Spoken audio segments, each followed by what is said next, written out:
ভাই, XUV 700 নেওয়ার কথা ভাবছি। আমাদের যে ট্রাভেলের বিজনেসটা আছে না, ওখানেও কাজে লেগে যাবে আর আমাদের ট্যুরও হয়ে যাবে। অন রোড প্রাইস 26 লক্ষ টাকা বলছে। কিছু কম করার উপায় বল না। ফাইনাল অফারটা দেখা। নে, তুই রাতে আরামসে 11.5 লক্ষ টাকা বাঁচিয়ে ফেলতে পারবি। কি করে?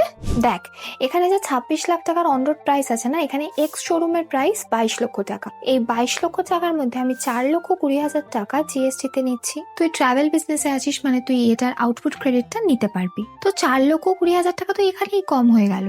বাকি এখানে 22,000 টাকার একটা টিসিএস আছে, তো সেটার বেনিফিটটাও তুই পেয়ে যাবি। তো মোটামুটি ওই 4.5 লক্ষ টাকা কিন্তু বেঁচে যাবে।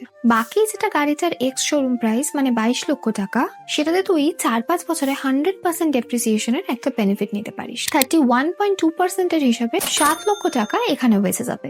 তো 7 লক্ষ আর ওদিকে 4.5 লক্ষ, তার মানে হলো না 11.5 লক্ষ টাকা। 26 লাখ টাকার গাড়ি 15 লাখ টাকায়? কিন্তু এটা তো চিটিং নয়, এটা একটা সিস্টেম। এটা না বিজনেস ওয়ালাদেরকে রিওয়ার্ড করে আর স্যালারি ওয়ালাদেরকে ইগনোর।